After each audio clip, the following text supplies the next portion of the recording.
political leader of the People's National Movement and Prime Minister of the Republic of Trinidad and Tobago, Dr. the Honorable Keith Rowley,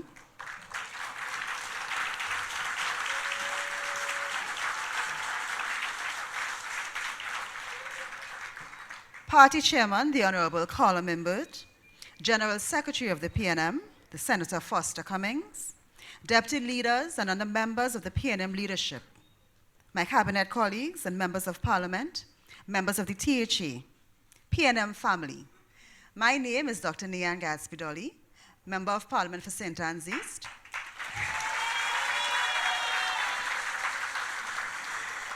And Minister of Community Development, Culture and the Arts. And it is my pleasure to be your Mistress of Ceremonies as we assemble here in Port of Spain this evening.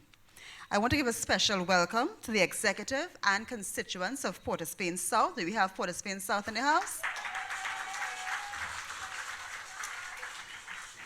And you will just allow me a little plug to welcome my St. Anne's East people who are also in the house. I also want to welcome our live audience and those who are viewing online, on television, and listening on the radio. I also have to welcome and not forget the over 1,800 CARIFESTA delegates from over 20 countries who are with us in Trinidad and Tobago for the start of the festival, which begins tomorrow. So welcome, ladies, gentlemen, children, welcome to you all this evening. This week, the week that has passed, was an emotional week for the People's National Movement. I think many of us ran the gamut of all kinds of emotions this week. And amid cries of, the government has collapsed, call the elections now, we saw a solidarity of our PNM family, second to none. But that didn't surprise me, because that is typical of PNM people. Just take a look at our symbol, the Balize. Chosen for its resilience, chosen for its strength, chosen for its uniqueness. Everywhere you go in Trinidad and Tobago, you could find the Balize. And everywhere you go in Trinidad and Tobago, you could find members of this great PNM family. For those who don't know, the PNM is a stable, strong, vibrant, united party, second to none in Trinidad and Tobago. And our leaders have set the bar for this great party, from the first to the present. And we anxiously await tonight the address of our political leader. And I know that many of you are looking forward to clarifying some issues, to asking questions. And that's why you have come to this conversation with our political leader. Is there any other party that does this kind of thing? Is there any other leader that brings himself and accounts to you his membership for his leadership? Any other leader? No. Any other party? No. Only the PNM. I'm not going to mention the Monday nights. That's not at the standard of this. Tonight, I want to draw to your attention that we have two mics available. One is to my right, your left, and the other one is in the center aisles. So, after the political leader's address, we are going to open up the floor for questions. I want to remind you that we want to have no more than 4 persons in the line at any one time. You know, this is the PNM, and we do things decently and in order. So no more than 4 people in the line at a time. And when it is your turn, you would identify yourself, say your name, say where you are from, and we're going to allow you 60 seconds, a whole minute, to frame your question. And after that, we are going to allow the Prime Minister, or if he designates a relevant minister, to respond to your question. So we want to ask you to cooperate with us as we go through this program this evening. The PNM is a serious party, and we need and have a serious leader.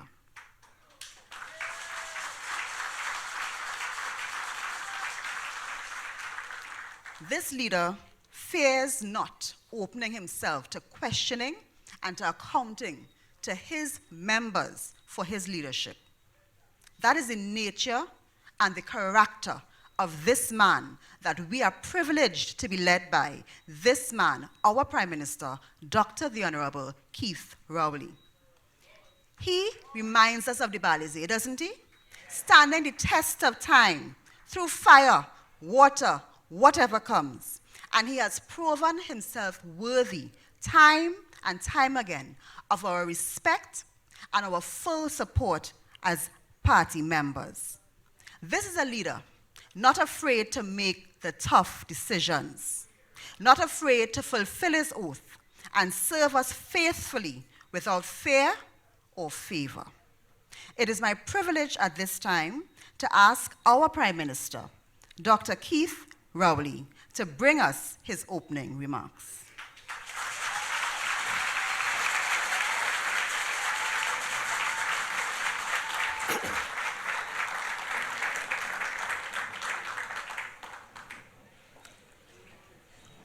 Thank you very much, Dr. Gatsby Daly. Thank all of you, party members, supporters, all officers and non-officers. Thank you for coming here this evening, because we all come here today in the city of Port of Spain in the City Hall, which just happens to be in the center of the Port of Spain South constituency.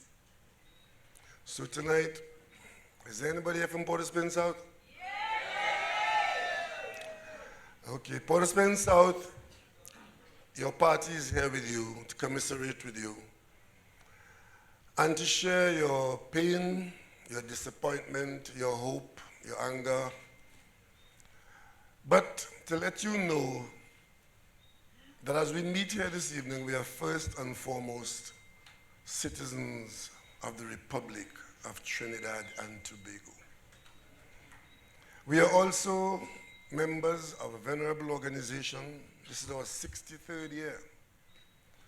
And during that period of time, we've crossed mountains, we vaulted hurdles, we had very good days, we've had very bad days. But at the end of the day, we have come together as a party, as a rally for all, to ensure that Trinidad and Tobago gets the kind of leadership and support and vision to move from where we were to where we would like to be or to have our children arrive at. Last week was a very unpleasant week for us as a party, for you as members of the constituency of Port of Spain South, and for us as a country, because nobody wants to know that the person that you have elected or selected or nominated to represent you becomes of interest to the police for any reason. No political party wants to know that one of its MPs, especially one holding the office of minister, is of interest to the police. And no country wants to know that one of its high-ranking officials is of interest to the police. But these things happen from time to time, place to place. Last week was our time. Port of Spain South, you've had your MP identified as a citizen who has questions to answer. But the one good thing is that in this Trinidad and Tobago, we still have confidence that any citizen who becomes of interest to the police in our country, who is arrested and charged, that that citizen will have every opportunity in a court of law, with all the protection of the law, to explain him or herself and to prove his or her innocence. Take comfort in that. Take comfort in that. We're here this evening because I really want to talk to you for a little while longer. Normally I speak for 5 minutes and I let you open the floor. But tonight, I want to speak for a few more minutes to address a couple of issues that arose out of the unpleasant developments of last week. Because I want the facts to be on record to you. Because you see, in this age, there was a time when you used to get your news off the radio, rediffusion. Then you used to get it off FM radio. Then you got it from the newspapers. Now you get it from the phone. And of course, bots feed you news from the phone. And of course, it is very easy for the facts to become lost in that confusion of misdirected agendas. When you leave here this evening, I want you to leave with the facts of the situation. I'm not asking you to agree with me on everything I've said or on everything that's been done, but it must be based on the facts. Last Thursday we woke up, as I did in Tobago, because I went to Tobago for weeks, working, I wouldn't say vacation, I mean working away from the normal routine, thinking I could get away from the normal routine. And as soon as I got there, I started getting files coming behind me to be signed, and people coming from Trinidad to see me, so they were spoiling my week. But by Thursday morning, it was pretty much spoiled, because I woke up and checked my phone to see a WhatsApp message that my colleague, Member of Parliament for Port au Spain South, Minister of Public Administration, was in custody in the hands of the police. It was a forwarded WhatsApp. Somebody forwarded it to me. It means that somebody sent it to that person, and the person forwarded it to me. I am now in a normal state of affairs where usually when I get information, especially dramatic information, I have to call the Minister of National Security to ask, is this so? And on many occasions, he will tell me, no, those guns in that picture are not from Trinidad and Tobago. Those 10 people drowned in a bathtub is not from Trinidad and Tobago. So very frequently I have to check. So on this occasion, I had to inquire to find out where it's coming from. Not that I was surprised, because the WhatsApp made reference to something that I was familiar with, but I was kind of figuring out, could this be another period of mischief? Because it made reference to something called the Calabar Foundation, and it made reference to an individual whose name I had known, because this matter had arisen before. It arose long before I became Prime Minister, and it made reference to some element of wrongdoing that took place in 2008 and 2009. And you may recall, you gave me leadership of this party in 2010, and I became Prime Minister in 2015. When I became leader of this party in 2010, there was a contest for Port au Spain South Sea. Do you remember that? And Marlene MacDonald was one of those people, and there were others. But two of those other people relentlessly maintained that they had information and documents pointing to wrongdoing on her part, and she should not be considered. Now, that is par for the course.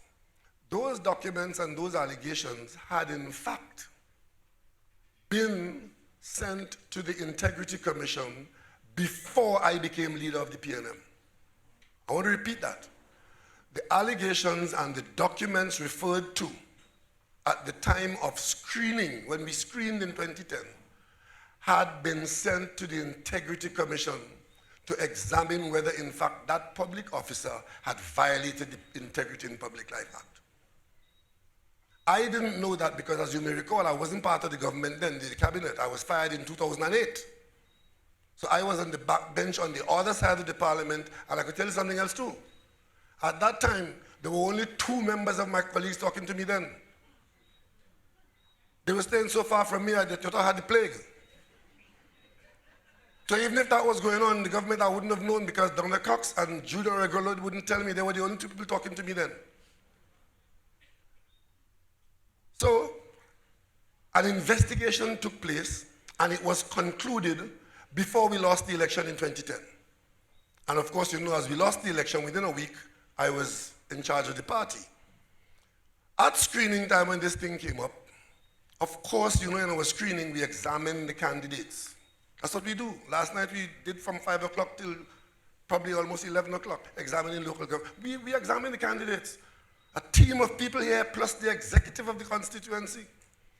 And we rely on the fact that if there's something that is unpleasant, which could cause the candidate not to be acceptable, between the 12-man executive and the big number of probably 20 or 30 or 40 persons from the community examining the person, if there's something there, we expect that we would know.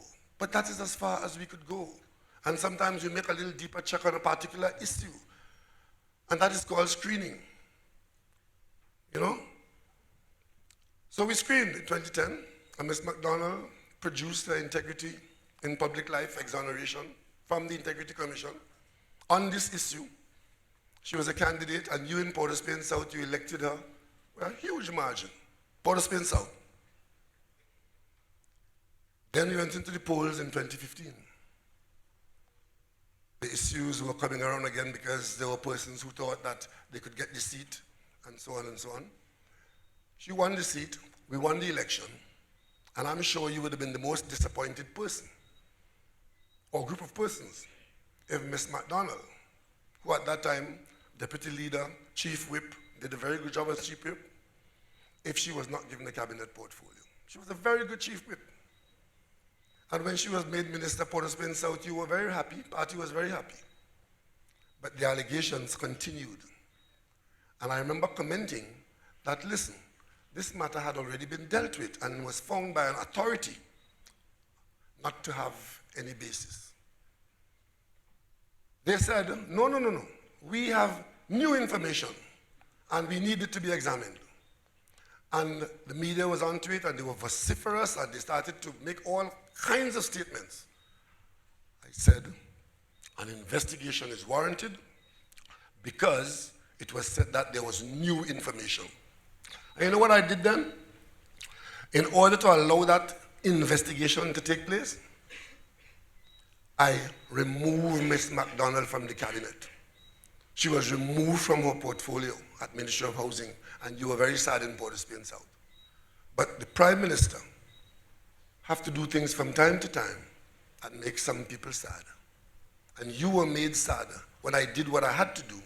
I fired Ms. McDonald from the cabinet in the face of allegations which were now going to be investigated again by the Integrity Commission.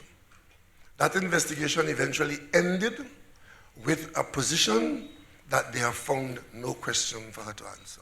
It was all about this Calabar thing and a Calabar foundation, and money is being handled and mishandled. That was the allegation. That was it.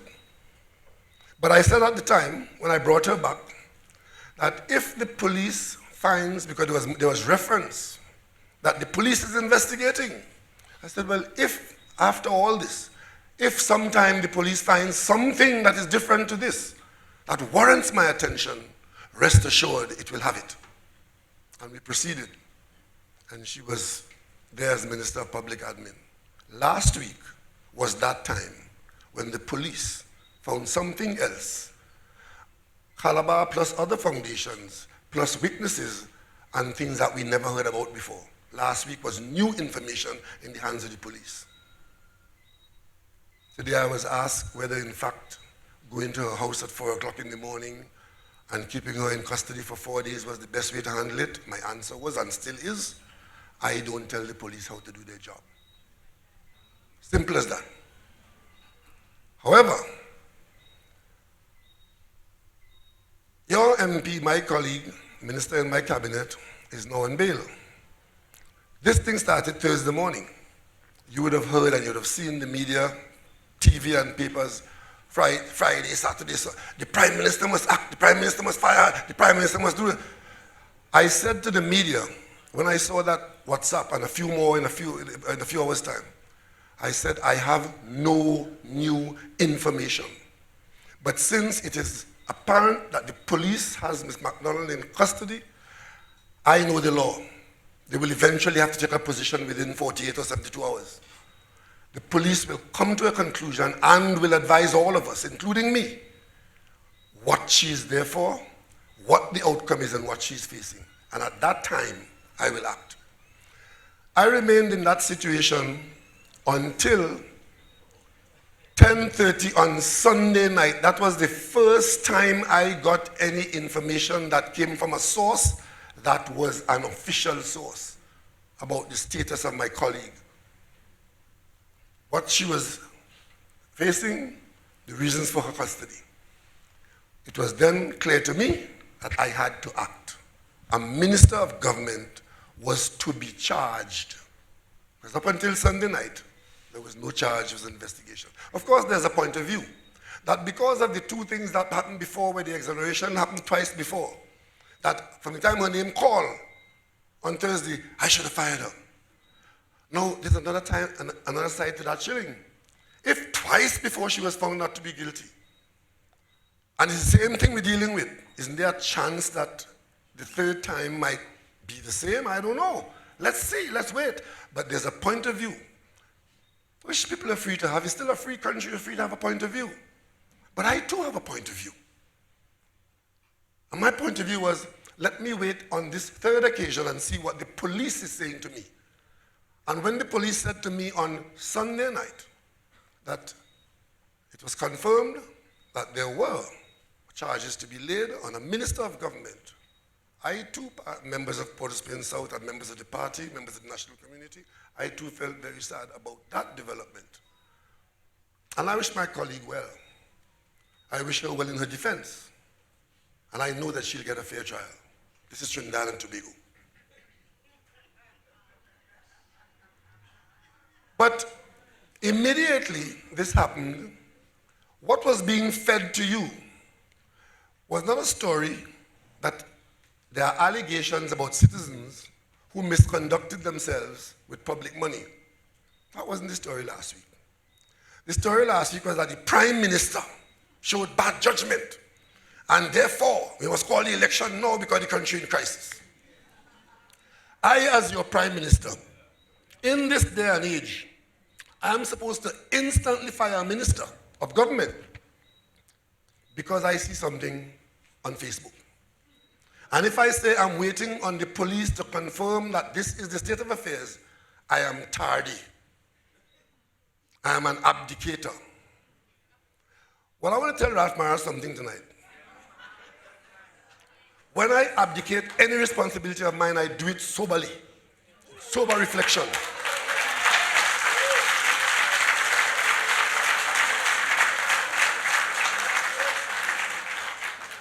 And I want to tell all the others, you are free to criticize me, and I take your criticism in good spirit, because I have received worse. I, as your Prime Minister, I have been in front of at least 2 commissions of inquiry.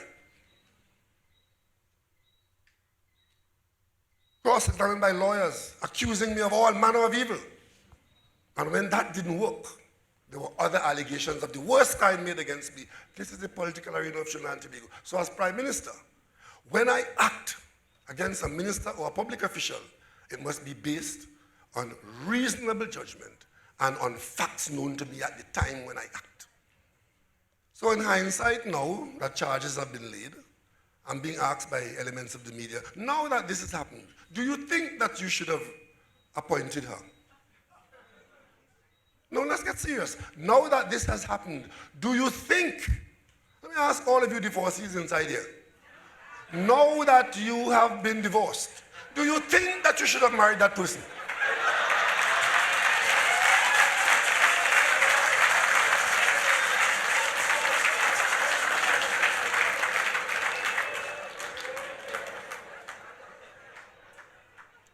You can only act on the best information at the time.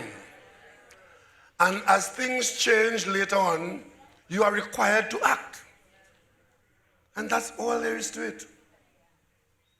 And contrary to what is being said, that it is the Prime Minister's judgment that is to be called into account here, the country must call the Prime Minister's judgment, and you go to sleep tonight comfortably in the knowledge that you have a Prime Minister who takes his oath of office very seriously, acting without fear or favor, without malice or ill will.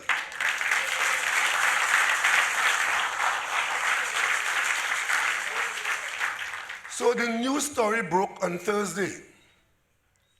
We waited until Sunday midnight to decide. Monday morning, this minister is going to be out of office. And by midday on Monday, the minister was out of office, both at the level of the cabinet and at the level of deputy leader of the party. That is how a civilized country handles public affairs. That's how it is. You see, you are being fed a diet that all fall down. Crisis in Trinidad and Tobago. Yes, there was a crisis in this country. And let me tell you what the crisis was. The crisis is this, that for the last God knows how long, you would hear from time to time that wrong things took place in this country. In the public sector, around the public sector, with the public sector, involving the private sector. But you eventually, by 2019, came to the conclusion, up until 2019, that nothing ain't gonna happen. Whenever the news breaks about any wrongdoing anywhere, anybody, whether it's PNM, UNC, public servant, 1%, you come to the conclusion, nothing is going to happen. You know why? Because we had accepted certain standards in Trinidad and Tobago. That was the crisis. That was the crisis. And when that crisis existed, those who last week was encouraging you to get into, to start to mope that we are in crisis, and your prime minister was showing bad judgment because he should have fired Miss McDonald since last year carnival. They never came to you, and rallied you around the crisis of cynicism that existed in this country, where we believe that the law applied only to those at the bottom from Laventil or Enterprise or Carnage, and if you're too big, the law doesn't apply to you. And 17 years you can't put foot in the courthouse because the UNC protecting you. I never saw an editorial of that. But I saw two on the front page of a national newspaper telling you that the country is a failed state. I'll come to that in a little while later on in the discourse. But the bottom line is, last week, it was all about how this was a crisis. The same voices that had nothing to say. If there was a crisis when one PNM MP, tragedy as it is, has been arrested by the police, what do you call the reign of terror of the Kamala Prasad Bisesa government? What do you call that?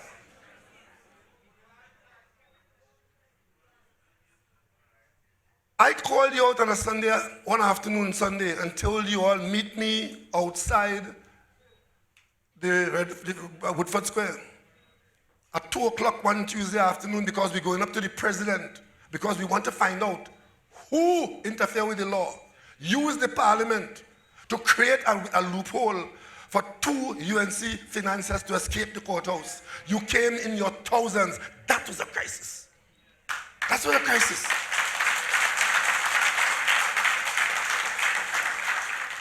A crisis was when a prime minister and the cabinet come to the parliament and pass a law, and in the dead of night, while we were watching fireworks Independence Night, they proclaim a little piece of the law that created the loophole for Isha and Steve to go to court the Monday morning. And of course, you know how it went.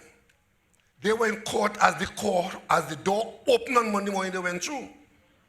And then later on, when we came back to Parliament, we had to call the Parliament back in special session to pass a law to obliterate the first law. Remember that? That was a crisis. That was a crisis. That was a crisis when you had to come in Parliament to pass a law to undo what the UNC had done, to create the loophole for their friends. I never saw even an editorial far less a front page editorial wrap around into the middle and the back. Understand? You saw in this country the Solicitor General writing a prime minister, telling the prime minister that the Attorney General had questions to answer because he was in cahoots with other people costing taxpayers money in the prison. Remember that story? And what did the prime minister do then? The prime minister sent that issue to the said Attorney General to investigate himself. Not once, but twice. That was a crisis because he was holding the post of Attorney General in Trinidad and Tobago. Eventually, that came to a head before the government collapsed in the general election. That came to a head when one day, Mrs. Kamla Prasad Bissessa could do no more than fire Anand Ramlogan and Gary Griffith as a line-up because he talked the truth and caused Ramlogan to be fired. She fired both of them. That was a crisis. That was a crisis. And as for judgment, ladies and gentlemen, let's talk judgment story. I appoint Reshmi Ramnarayan as head of the Security Intelligence Agency. The Security Intelligence Agency for 1 week was headed by Reshmi Ramnarayan, appointed by Kamla Prasad Bissessa. And she has the gall to go outside a rum shop somewhere and jump it right down and say that the Prime Minister has no judgment.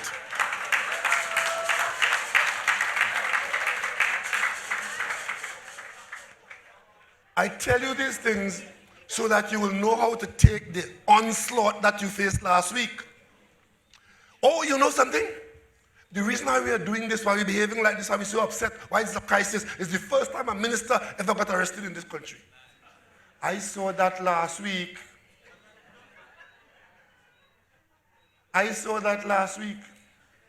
But I seem to recall I was in the parliament in the opposition when Dhanraj Singh came crying on my shoulder, not coming on his nose, telling me in the parliament, they want to lock me up now, but when they want the money and they tell me to give them some of the money, and I give them some of the money, they was taking it, but they want to lock me up now. I experienced that. A member of the government crying on my shoulder in the parliament. And of course, as fate would have it, the very said gentleman was charged for murder. I didn't see any crisis being declared. What I saw was a member of the government having to account for action that was alleged that he had committed. And the country sailed on. But something else, I'll tell you. When I read that Facebook communication to me, coming from an unknown source, because it was forwarded, I know who sent it to me, but it was a forwarded WhatsApp to me. I called the Minister of National Security to ask him if he was aware of this. He didn't know anything about it. So what was happening in Trinidad and Tobago was the independent police, as it should be, under the independent commissioner of police, as it should be, directed by the independent director of public prosecution, as it should be, without reference to the political arm of the state, went and arrested a citizen. No knowledge, no involvement, no obstruction, no favor, just the law taking its course. That is how it should be.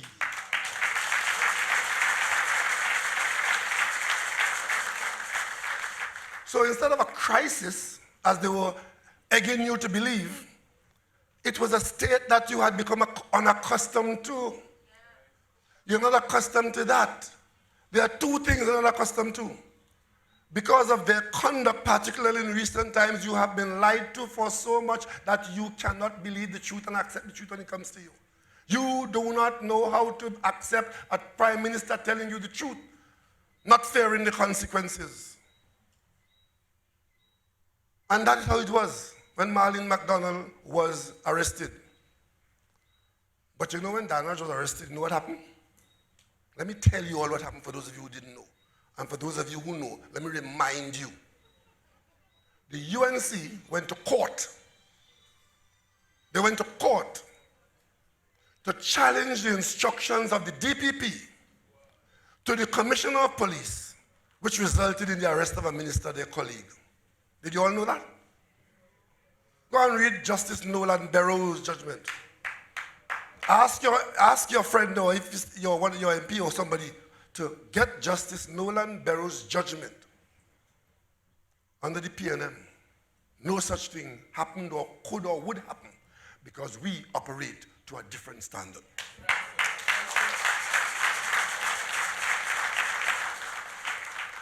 All that happened last week about trying to contort this into some crisis is because we are held to a higher standard. Things that they will accept from other people, they will not accept from the PNM, and that makes our job twice as hard, but it is the standard we set for ourselves. Do you think any PNM MP or person, party member, could be on a rape charge and be a candidate? You think so? You really think so? You think any PNM chairman of any corporation could find himself arrested for bribery and is still running the corporation? I have seen no front page editorial in that. I have not seen that. Other people could do that. Other people could drag us down to that level and then encourage us to measure our country's performance by the lowest common denominator. Encourage us on a daily basis to measure our country on the basis, not on how well our young people are doing at the games or at exams or in the hospital as doctors and nurses, as teachers, but based on a handful of idiots who use firearms and kill people in this country. And some people will have us believe that is what we are. And that is why, in the face of the outrages of the small minority of imps who keep killing off people in this country, killing off their friends and their associates in particular, and we as a people, led by your government, fighting against that storm, what do I get? Get a front page editorial from a national newspaper who offers no comment of useful help. Get it twice in a row because they declare war on the government on the matter of crime. And of course, is quite happy to list our country as a failed state.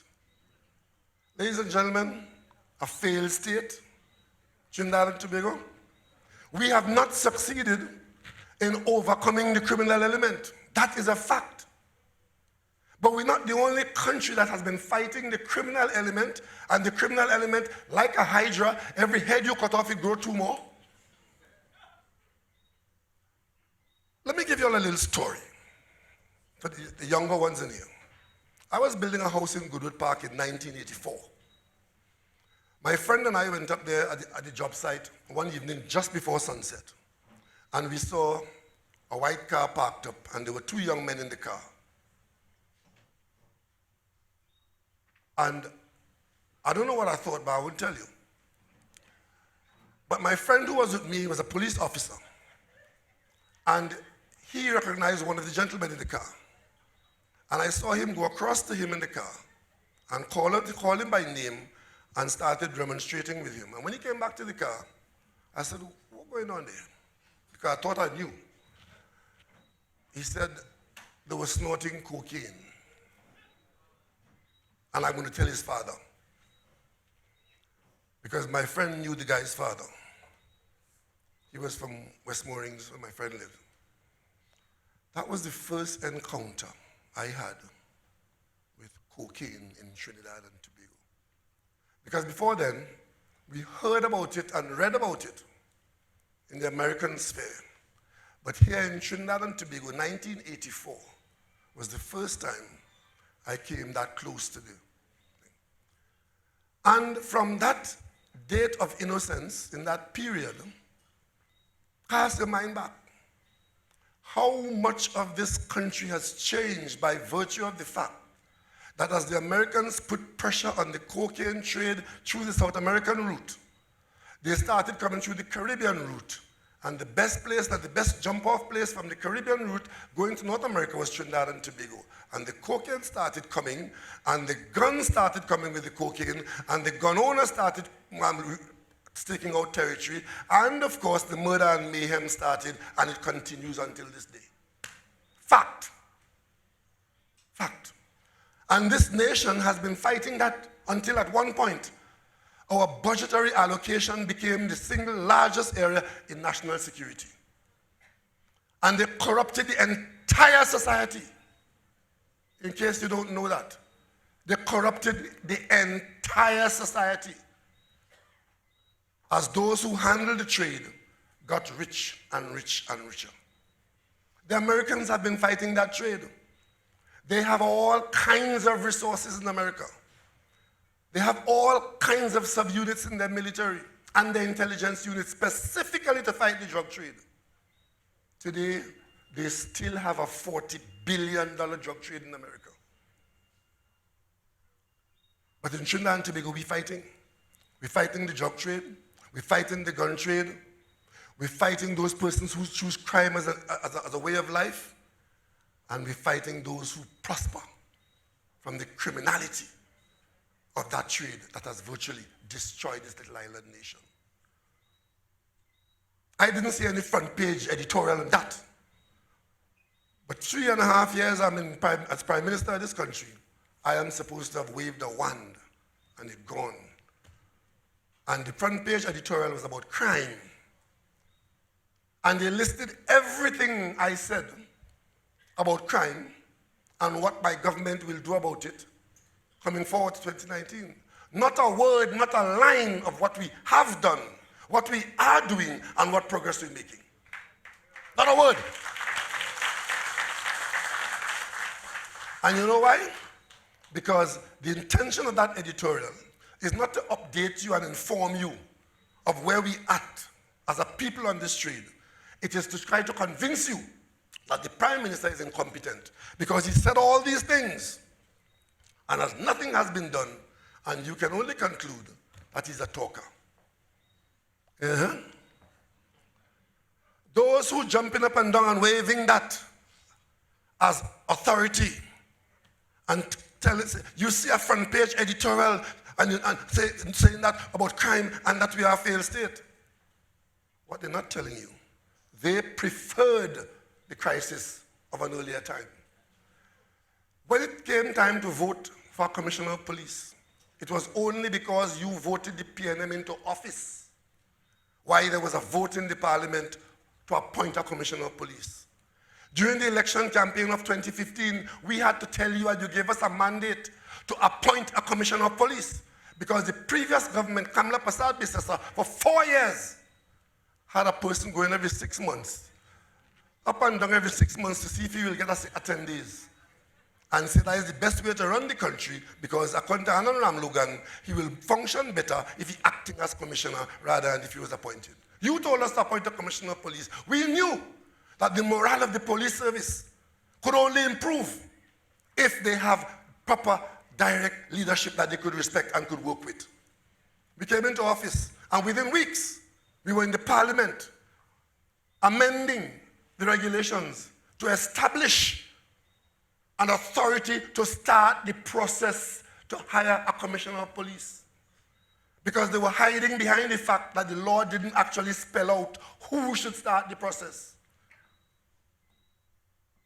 And as we passed that amendment to the regulations, what did they do? Kamla Prasad Bisesa and the UNC took the government to court. Because in the change that we were making, we said that the Minister of National Security, if he sees for any reason, commissioner die, commissioner run away, commissioner, if a vacancy arises and there was a need to appoint a commissioner of police, the minister should call for the process to start, and therefore the DPA and others will then make it. They said, no, the minister must have nothing to do with it. And they went to court, asking that the law be struck down. The judge didn't agree with them, but the judge removed the minister, and the judge gave directions as to how the process should start. First time in 5 years, we are now going to appoint a commissioner of police. When we came to the parliament to appoint a commissioner of police, those who were in line, it's a process that goes over and over until you come down to the last one.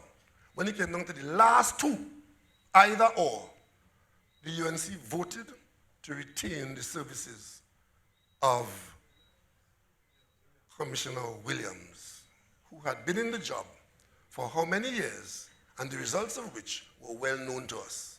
We of the PNM, we of bad judgment, we who don't know and have no plan, but we who know that this country is for all of us, And we can treat with citizens within this party and outside of this party as long as you are the right person for the job. It matters not which party you belong to. You are a citizen of Trinidad and Tobago. And this party in the parliament, we voted for Gary Griffith. It was our judgment. It was our judgment that if he was given that job, he would approach it in the manner as required. And we stake our future on that. Only the PNM, I told you a while ago, we are special and we are different. Only the PNM could point to a commissioner of police who now has an 80% acceptability to the population, who was a minister of government in a previous government, and the only reason why he was selected, having not been tainted by the fact that he was in that government, is because he was fired from that government for telling the truth, fired by Kamla Prasad-Bissassa. And today they want to talk about judgment. And from the time we started the process, giving the police leadership, giving them resources, and of course, cutting out waste and directing our few resources elsewhere, how many of you know we were paying $400 million a year to maintain 4 helicopters? $100 million a year each, just to allow them to pass over your head every now and then. 4 Augusta Westland helicopters. One had a big screen TV and a bar and a prime minister in it.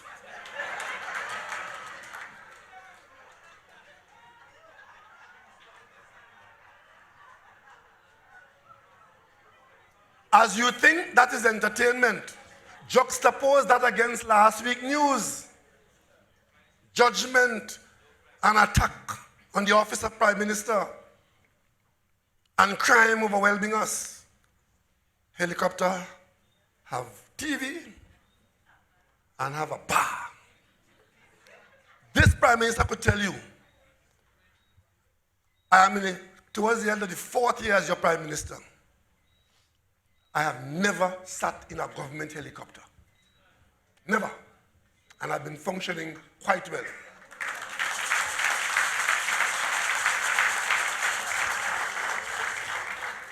And I have no bar in any government vehicle. I have a bar at home. Now and then once in a while I take a drink. You pass by me, you come to visit me in Tobago in particular, yeah, I drink. Because drinking is a social habit. But I tell you something, the level of hypocrisy in this country, you could cut it with a knife. $400 million a year. Well, this Prime Minister stopped that. And we've put the helicopters in the National Helicopter Service, where they're being maintained for a fraction of that cost. You understand? So, the government collapsed. The government collapsed, call the election now. What are you waiting for? This call for election now is not about giving you any governance, you know. Not for any governance. It's to try to get back in a situation where they could prevent what happened last week from happening in this country on an ongoing basis.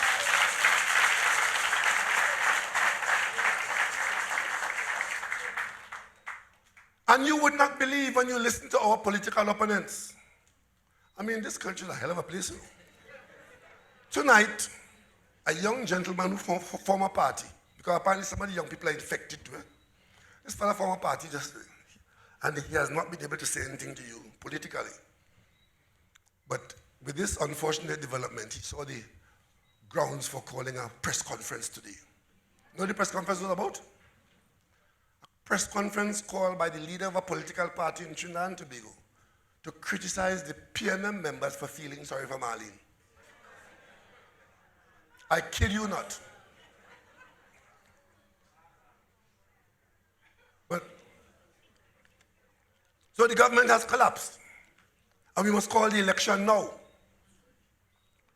Hoping that if we call the election now, if we're stupid, they will get in because the Cambridge Analytica attacks They're still hoping that will work. It didn't work in 2015. It's going to work now. They will get into the corridors of power, and that is the last that you will see of what you saw last week. And when I tell you today why we are not entirely unhappy about this development is because we see in it the system that we want to work in this country. And it's a system where if there's wrongdoing, there must be accountability.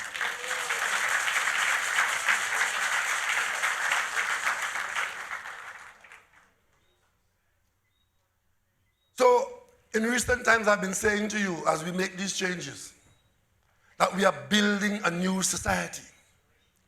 A society where we are going to remove this cynicism that if there's wrongdoing in the public or the private sphere, there must be accountability. Somebody must be held accountable. I grew up in a household, a lot of boys. I know my father came home and something was wrong and he asked, who did so-and-so, who did so-and-so? Somebody said, somebody who's cornered to answer, them boys do that. And my father said, I don't have no them boys here. I want a name. I want a name. You understand? And that's how this country ought to be. That's how it ought to be. There's protection of your rights. There's balance. There is civility. You don't jump on people and destroy them because somebody says something about them. And worse, you don't join in and say worse. You try to be guided by truth and fact. And once the fact is established, you should have the principle to know where you are going.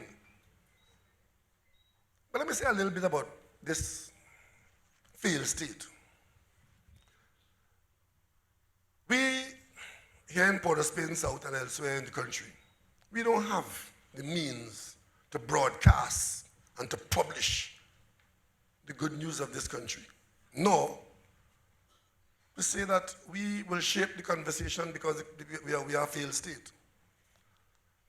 If we are reasonable, we will observe that the police in Trinidad and Tobago is becoming more and more effective in responding to the criminal element.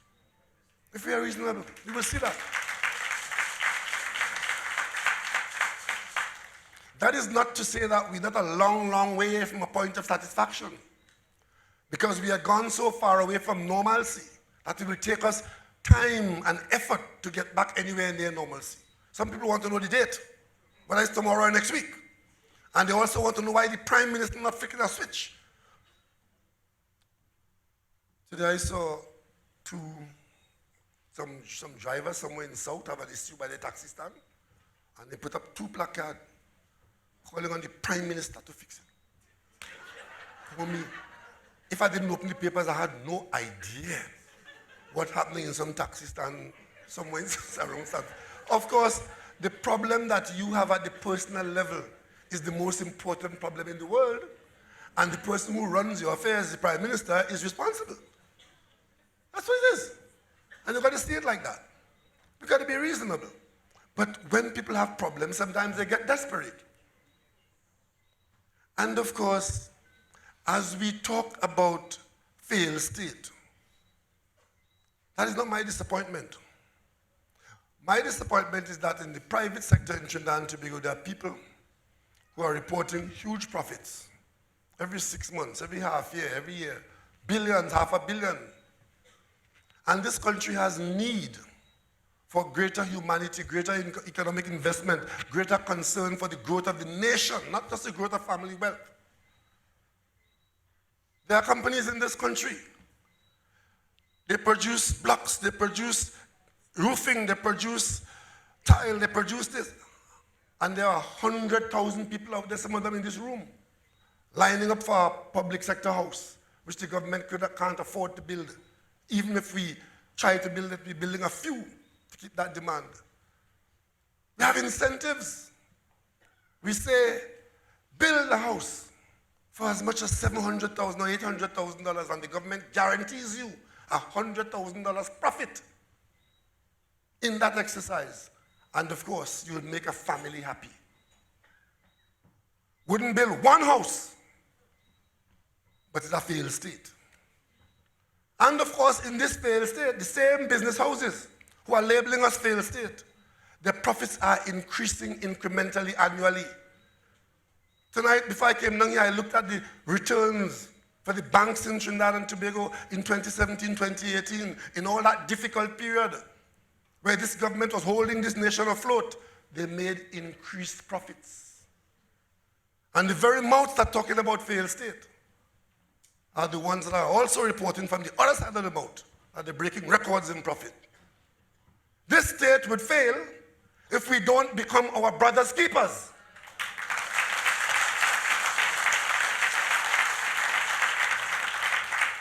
And I got into this office not because I inherited it, I was born to it.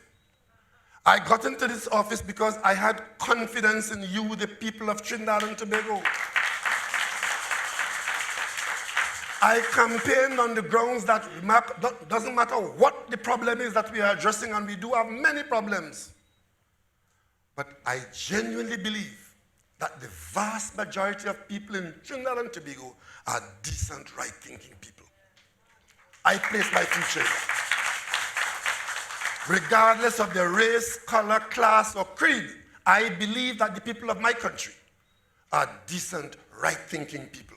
And that is why I know that when you saw what happened last week to Marlene McDonald of Port of Spain south of the PNM, you wouldn't hold us to a standard that you wouldn't hold yourself. The incident is ours.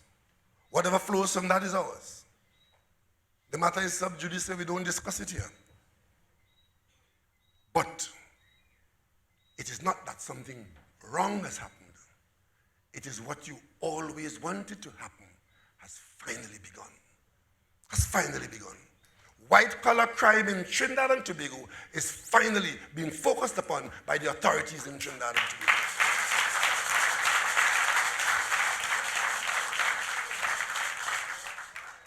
And that's why you should be surprised that only a few months ago, a former attorney general was arrested. An aspiring attorney general, a senator, was arrested, two of them from the same party, under the same leader. That did not agitate the country. There was no failure in that party. There was no calling into question the future of that party. There was no, what they call it, panel discussion on the television. No, none of that. As a matter of fact, some of them pretended they couldn't even read the news because the news wasn't what they want to taste. But of course, holding the PNM to a different and higher standard last week was open season on Rowley at the PNM. But I tell you, at the end of the day, when all would have said and done, we of the PNM, if we're not here to save this country, we will have to be invented. I open the floor.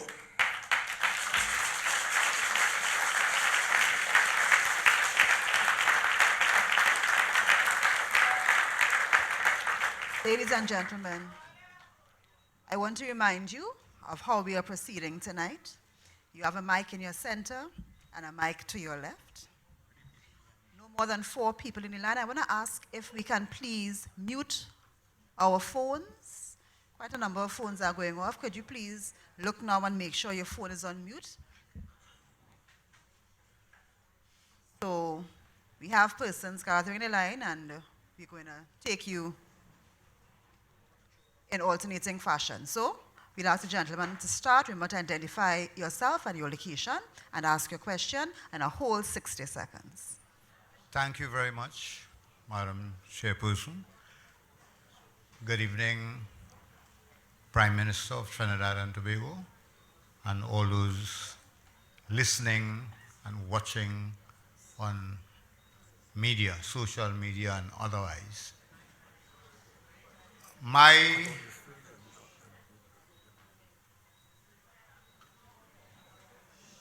name is Anstey L. Peen, Couva South. My main focus is technical vocational education and training. I came through that area, spent over 45 years in that area, and the wisdom of Dr. the Right Honorable Eric Williams, opened up technical education and training. And in later years, I was fortunate to become a teacher in that system. And I've seen many skilled persons come out of that system and were able to assist in building homes, fixing vehicles, doing welding, dressmaking, and so on. I think that we have to retreat to go forward. And I think that we may have to go back to those days where we develop technical education and training via the youth camps, and the junior and secondary schools had started programs where people learn mechanics, welding, plumbing, and so on, so that later on I'm we'll going to be able intervene to get. just to ask if we could come to the question, please. All right, I was just prefer to make a statement. However, I would like to find out when could we develop technical education and training so that we'll be able to get the quality skilled persons in Trinidad and Tobago.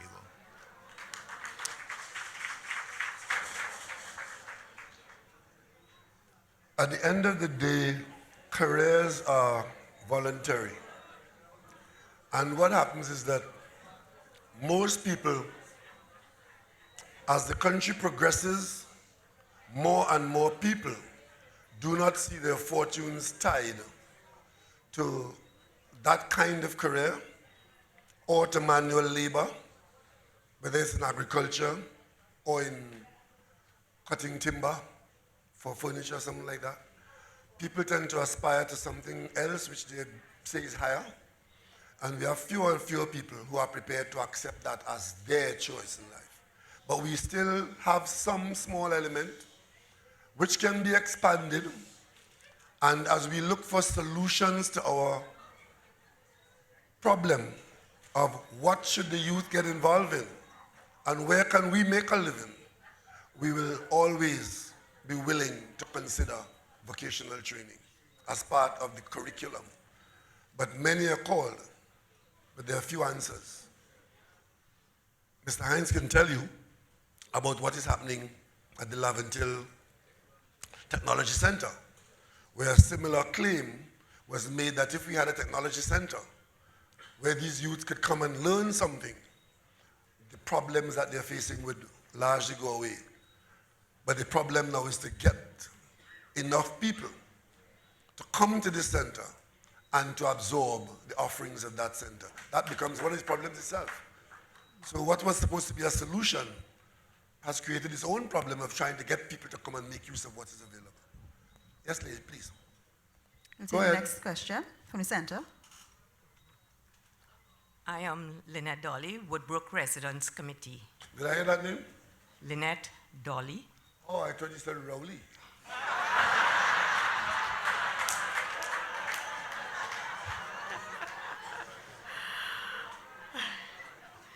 Yeah. Our concerns, I'll just give you an overview of some of them because I only have 1 minute. The main concerns of the people in Woodbrook, Carnival, Arapita Avenue, flooding, homelessness, and security. With respect to Carnival, fireworks. Why should anyone have fireworks at 3:30 in the morning going off to disturb the whole neighborhood and wake up everyone? At Carnival time? Carnival, that's right. Marshall Monday, 3:30 in the morning. Carnival supposed to start at 4 o'clock. Not so. Carnival starts at 1 o'clock in the morning. There's a band, I can call the name of the band, Red Ants, they send out. Assemble at 2:30 so that we could leave at 3. So Carnival starts, the music starts at 3 o'clock in the morning. 2 o'clock in the morning sometimes. The paint on the walls. We have been asking for over the few years to please do something about the paint on our walls. We have asked the Port of Spain Corporation, NCC, all these agencies to do something about it. And we are asking, since the band leaders say they cannot control their members, ban paint. That's the only, because paint has become a weapon. It is a serious thing. Every year you have to spend $2,000 to paint over your walls. There are some organizations have to put that in their budget to paint over their walls at carnival time. The noise. Something has to be done about the noise level with the bands, because Please let her finish. Come to your conclusion, please. okay, we would like you all to do something about the carnival situation. If we could meet with we meet with the NCC, but I don't think some of these things they cannot do, like the proclamation to change, to do something about Arapita Avenue with the noise there, the flooding situation. If we could meet with the people in the Ministry of Works to do something about the flooding, it's getting worse, and the homelessness, and also security. We have had 3 murders in Woodbrook for the year already. Okay. Thank you, Ms. Dolly. Much of what you've mentioned there is already covered by existing laws and regulations, and so the question of the noise, it's a law enforcement issue, which I'm sure that better enforcement would bring about some relief. The question of the start of Carnival before the official time, again, law enforcement. But you know, let us for a moment reflect on what she just said. And I said to you earlier on, the problem that you have is the most important problem in the country. Those were her problems. And to her, those are the most important problems in the country. But this is a country where culturally, the police is about to enforce the law against somebody who's breaking the law to the detriment of other people. And the police is described as wicked. Or how you going to do the man that? Oh gosh, man, the man's only going to live with a paint. This is our culture, this is our society. And it will only be rolled back if we agree that the regulations and the laws be enforced as they have been agreed upon.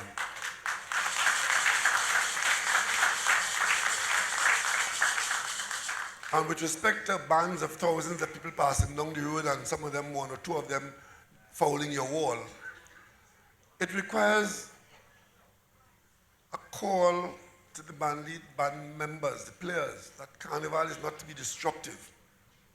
There are festivals in other parts of the world where people have their enjoyment. You pass half an hour after, and you will never know, because the place is pristine, cleaned up, and the people behaved in a particular way. But we in Trinidad and Tobago, we have actually encouraged and accepted that you don't behave like that, otherwise you seem to be soft. And if there's law enforcement against your errant conduct, the same people who would complain about something else will turn up and ask, why are you getting on so with the man? It's only that. You know, a man get locked up for a $1,500 bribe, and the leader of the party and others say, that is only $1,500. What kind of bribe is that? It's only $1,500. I've heard that in this country. So we have to do it differently. Let us try to be guided by the rules and the regulations and try to be model citizens. There's no alternative. Before we take the next question from the center, I want to encourage all of our live audience here.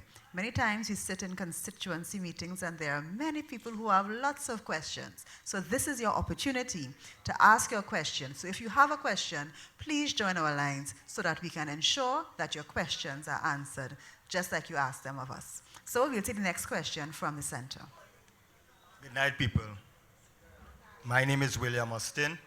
I'm from Waldo Street, Marval, constituency of Mr. Colin Booth, and I'm come here to complain on Mr. Colin Booth. 17 years I've been waiting for a retaining wall, which he promised to build for me. I didn't know anything about it.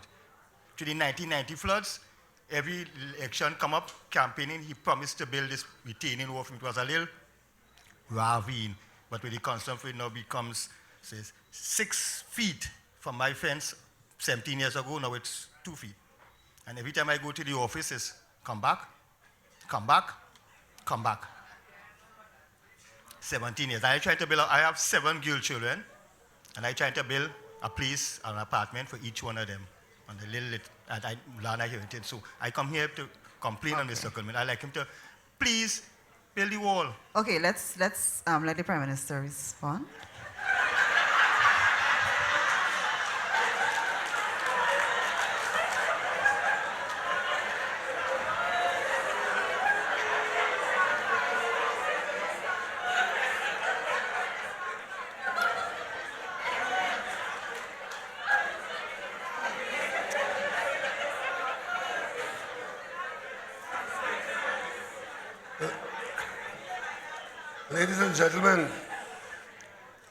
Ladies and gentlemen, I'm a firm believer in the fact that every story has 2 sides. And I would like to hear the other side of that story.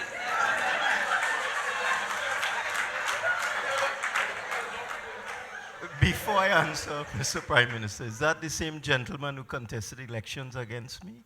The same William Austin? Did you form a political party?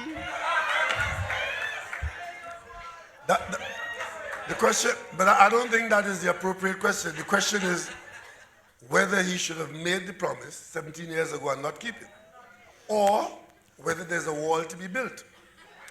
But if there's a 7-foot wall to be built in Maraval between 2 political opponents, I think they can settle that in Maraval, right? No. You're not converting this gathering and this conversation into a wall event. Let's take the other question coming from over here. my right. Please go ahead. Please go ahead. Hi, good afternoon. My name is Aliyah Alexis, and I am from the constituency of Degomartin West. I belong to the Degomartin You West. have a wall too? No, I don't have an issue with a wall.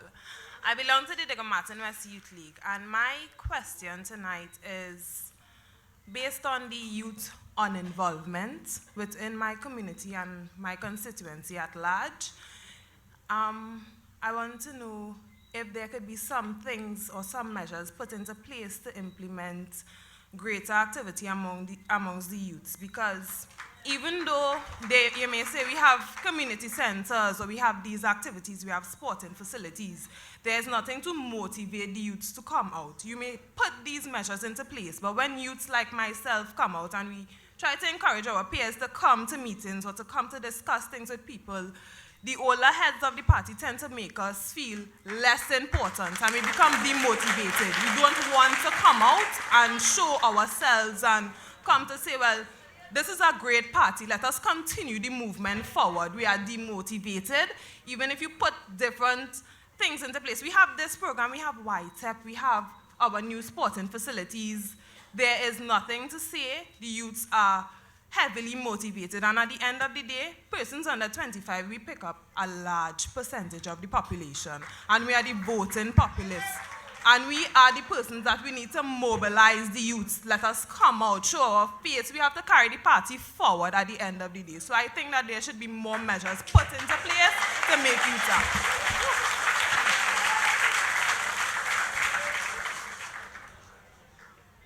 I would agree with that, and it's a question of leadership at the community level. And what one would observe is that when you mix the younger people with the older people, their interests are quite different. And they normally don't see things the same way in terms of how they spend their time.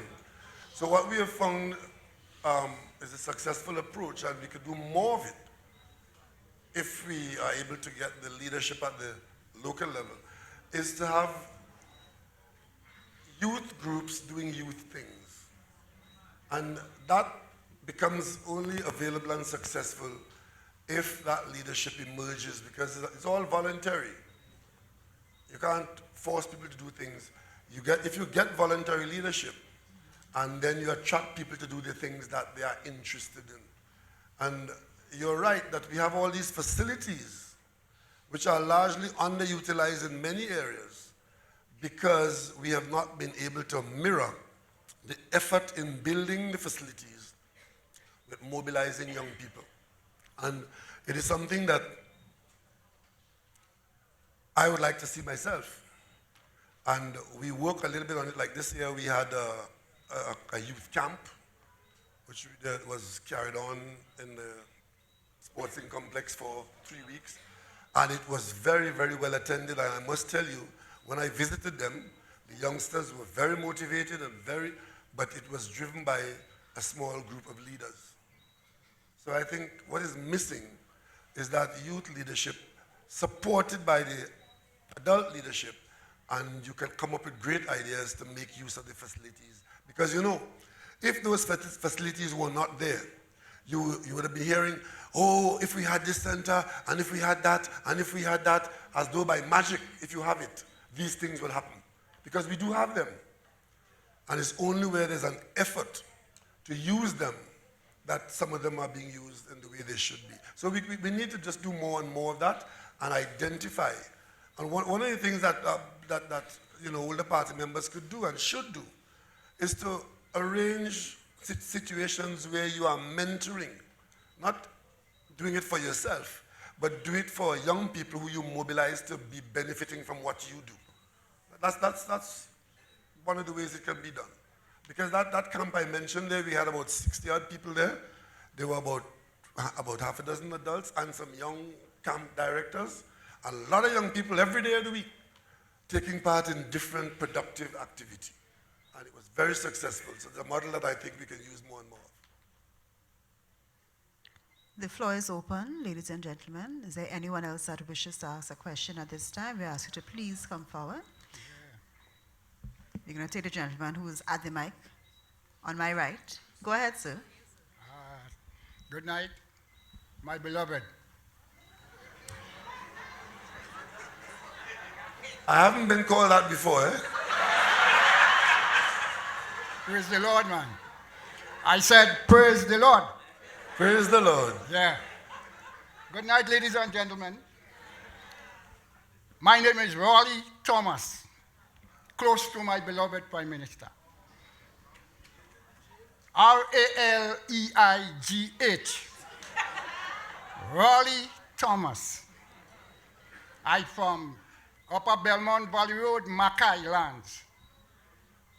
In my beloved Stuart Young constituency. And believe me tonight, I come here tonight with a pleasant mind and one love. You hear me? My beloved, I have a little encouragement here to pass on to you, me, and everybody here. Have no fear.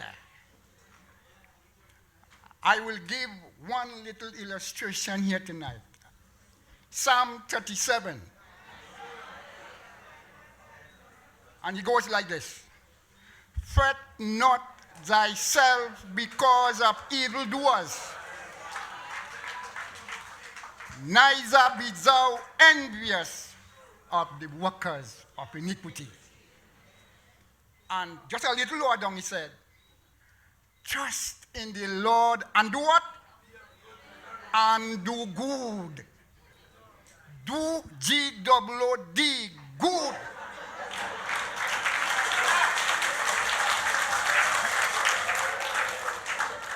When I look at you, I see me.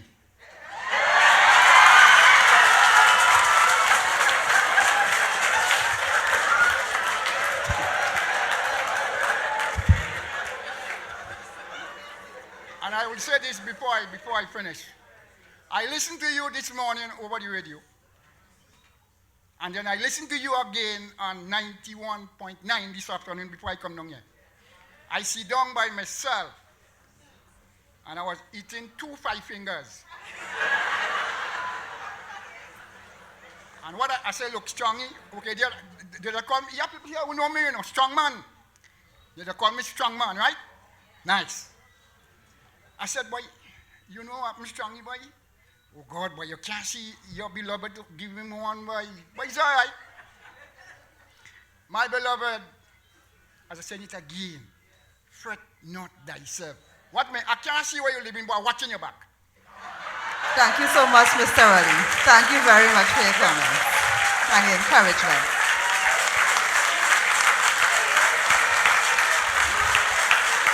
Let's take the young lady at the center.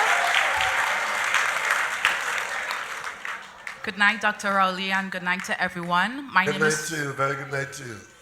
My name is Maria Charles, and I'm from Laventille. You mentioned the challenges of youths taking the initiative to join the programs that the government created, such as YTEP, HYPE, and so forth. And I just want to share my experience as a youth from Laventille. I have used all those programs, HYPE, YTEP twice, OJT, and I'm still struggling with unemployment. I hold a bachelor's in English, a master's in literature. I intend to do my PhD. And I guess my question is what are you doing with the crisis of unemployment, specifically with young people? Thank you.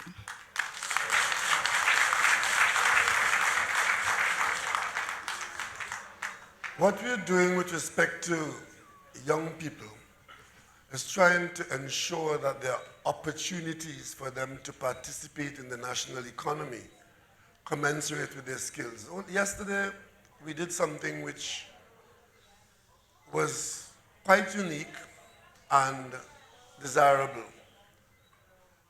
In trying to treat with this situation of ensuring that young people have opportunity and function where they have the skills and the training in a particular direction. Yesterday, we inducted into the Ministry of Energy 35 young people who have embarked upon a pathway to become technical experts in the Ministry of Energy. What we are trying to do is to ensure that we have an economy which grows, and as it grows, it will create opportunities to absorb our young people. Because nobody will hire you simply because you want a job. That is the government make work program, and we do have a lot of that. But even in there, you will be frustrated because that is not what you want to do. That's not what you've been trained to do. So the economy has to be supported and to made to grow, to create opportunities. So when we speak about what we're doing here or there to grow the economy, that is the response to the people who are saying, I am trained, but I am not working in the area of my training, or I can't find a job. From your qualification, I immediately thought, if you have that qualification, it sounds like you want to be a teacher. And have you tried to be a teacher? Maybe you have tried. But then, I also meet people who tell me I applied to be a teacher, and I'm waiting now 2 years, and nothing happening. And then I go to the school, and the school tells me that we have endless vacancies that cannot be filled because somebody else, not the Prime Minister, somebody else is moving like molasses in filling the vacancies. So we have some systemic problems which we have to deal with along the way. Because as soon as I heard your qualification, I said, well, there's a young lady who should be in a classroom. But I'm sure, and you hear you telling me now, yes, we have endless vacancies in the teaching service.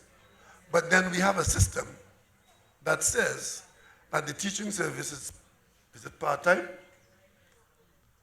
It was crafted to deal with 5 secondary schools and maybe 20 secondary schools.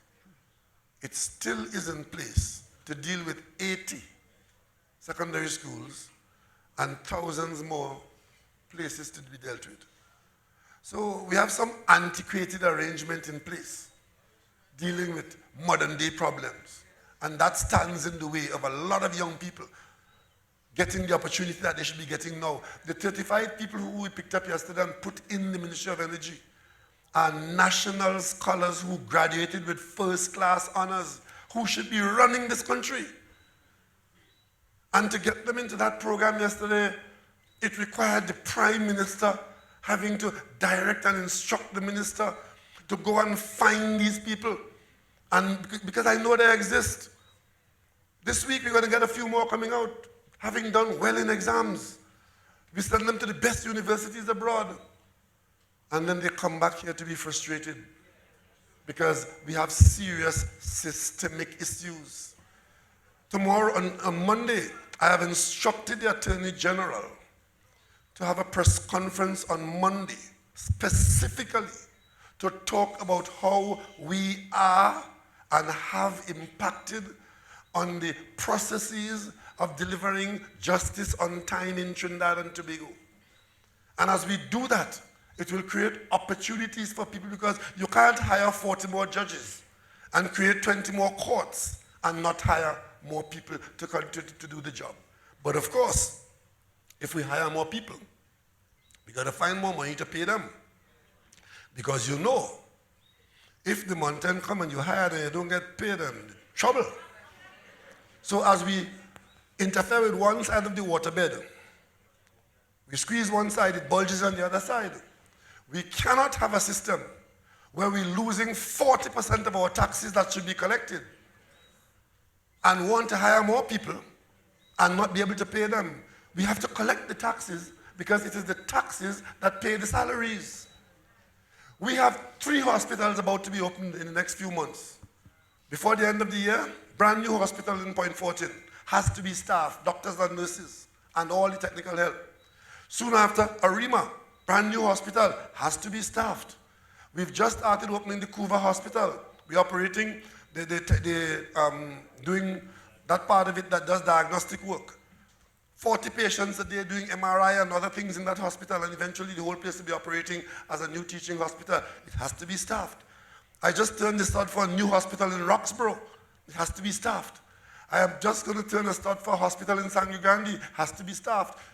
Those are jobs that will come, opportunities of different types for young people, but they have to be paid for. And that is why, side by side with that, we have to have a revenue authority that brings tax collection, not new taxes, but more efficient tax collection. And that's where the opportunities are going to come for young people. The society has to function. All the gears have to be functioning. One part cannot be functioning and the other part not functioning.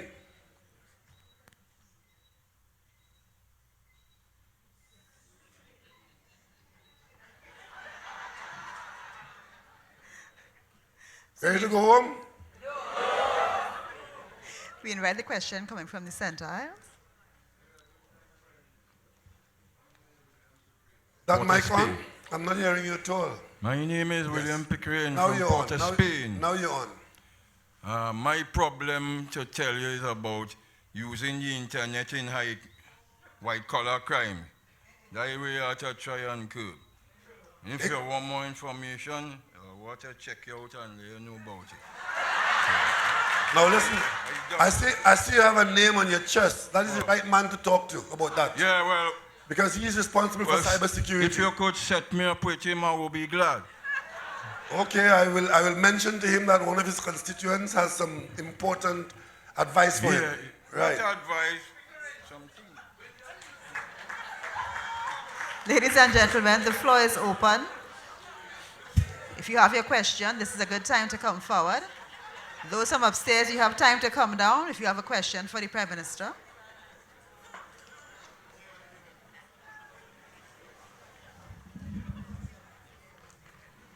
Take a question from the center aisle. Hi, good afternoon, good evening, everyone. Dr. Rowley. Iba Steel, San Fernando East.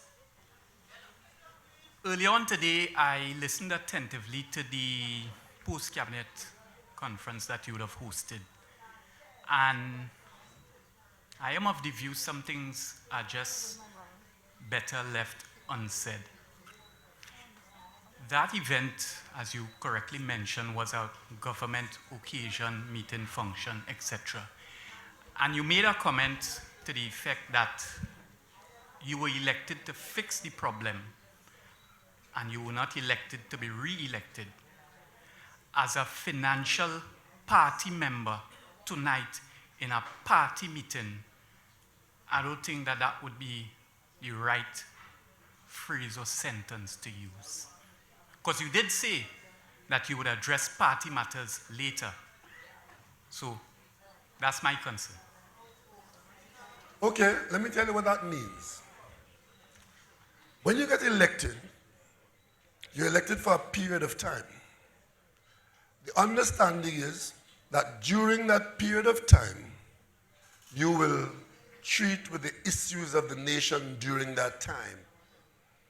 And I was speaking in the context of all those who, everything you do is about election, election, election, election.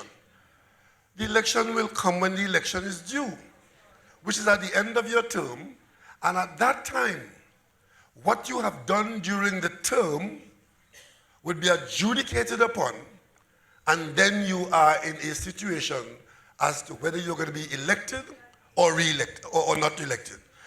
Because you see, what the election really is a question you put to the electorate. We'll be saying to the electorate, allow us to continue to do the good work that we are doing. And we will point to what we have done during the period of our stewardship. But if we decide to be distracted by those who think that everything we do has to have an election flavor about it, some of this country's problems will never be fixed because they are not popular.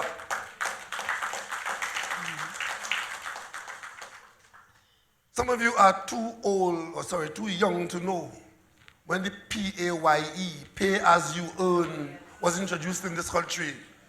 As a matter of fact, it had people who felt that was the end of the PNM would last 6 months. But Dr. Williams brought in the PAYE, pay as you earn, because before pay as you earn, the country had no money, couldn't build a standpipe, couldn't build a bridge, couldn't open a school, because there was no money to do it.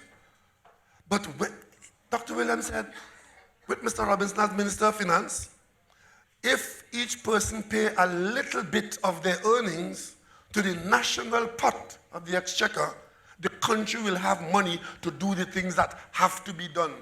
There were people in this country who wanted no part of that. You're crazy. You want to tax me? Endless calypsos were sung on that. Because the reaction of some people that it was a bad thing. That young lady just now, she is one of our roses in the National Garden. She came here and she's talking about she made the effort, she got herself qualified, she can't find a job. While she can't find a job, the government is tied up in the court, taken there by the opposition to fight down the idea that the government wants to collect property taxes in Trinidad and Tobago. And of course, they believe that by saying tax, it's castor oil they come in and give you with salt and senna. You don't drink that. We are the only people in the democratic world looking to our government for every God in heaven thing and not paying 1 cent in residential property tax.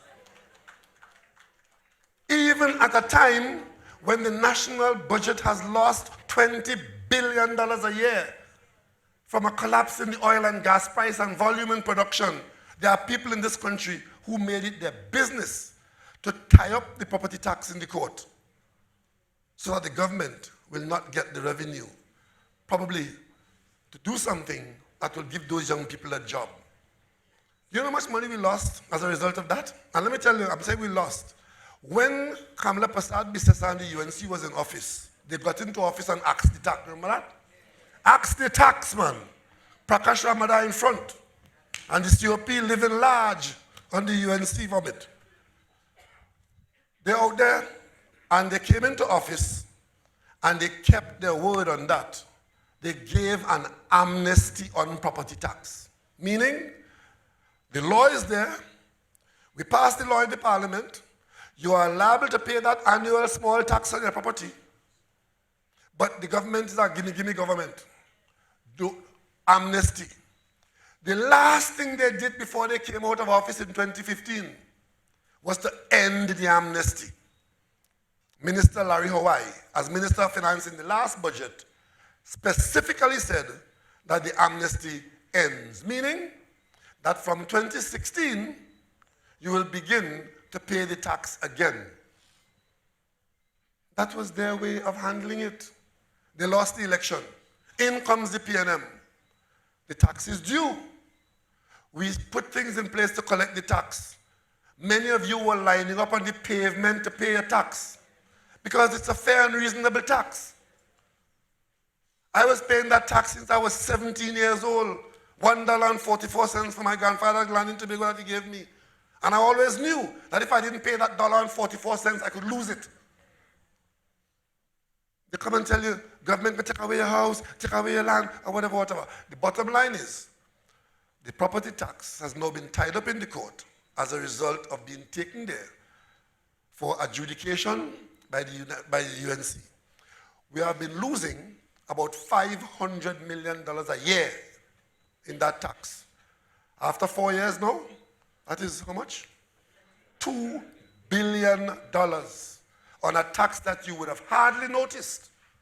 What would this government have done for those young people if we had $2 billion more in creating opportunities in this country? What? There are people living in this country in houses as worth $20 million. And they want the government to fix the road, the drain, kill the mosquito, kill the rat, cut the grass, not paying 1 cent in tax. In this country.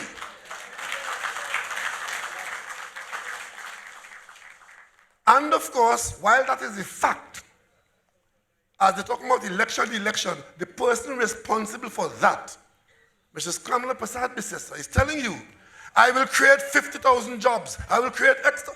How are you going to create these jobs and pay for them how? Where's the money going to come from?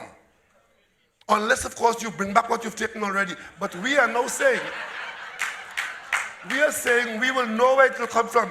If we had that tax in operation, it would have broken nobody's back. It would have created, like in the early days of PAYE, some money that could have done wonders for us. Is it that we won't fund the hospitals in Point Fortin and Kuva and Arima and in Sandugandi? The answer is we have to fund them. Because if we are to improve the quality of life of the people in those districts, Sandugandi Hospital, some people say, is the best functioning hospital in the country because the staff is so dedicated. The staff is so dedicated. But if you go to the place and see where they're working in 2019, you will know that Sangre Grande must have a new hospital. But that decision automatically says it has to be paid for.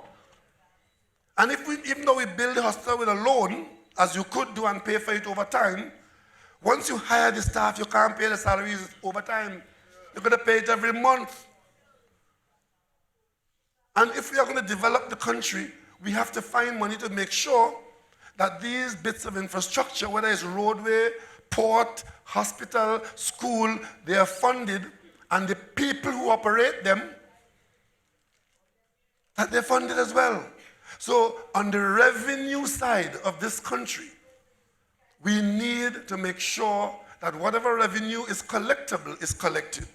And of course, it's not wasted and it's not stolen.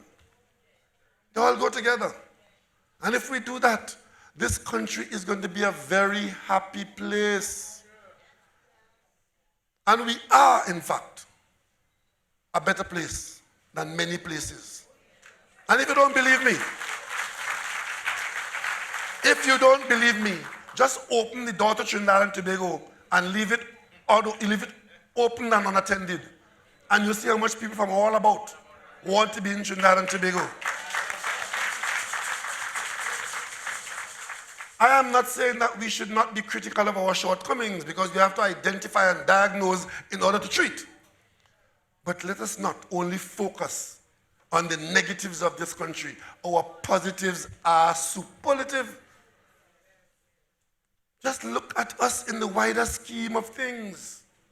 Earlier this year in America, the government shut down for 1 month. Remember that? And I am seeing, as I read about their, 40 or 60% of the people couldn't go to the grocery and write a check. Couldn't use their credit card in the richest country in the world. They tell you we are a failed state because imps are killing people in our country. Yes, they are. But of course, I have never seen anybody label America a failed state. Never seen that. American debt is huge owed to the Chinese. And of course, in Chicago, they are killing more people in one city than are being killed in our nation. But everything is relative. The point I'm making is, while you acknowledge that there are things to be addressed and we have challenges, do not beat yourself down into believing that you are to give up. We will never give up. We in this country, led by this PNM, as they see only negatives, we deal with negatives, but we also have boundless faith in our destiny for a better tomorrow. Better tomorrow. Yes, I know that face. Know that face? My name is David Berkeley.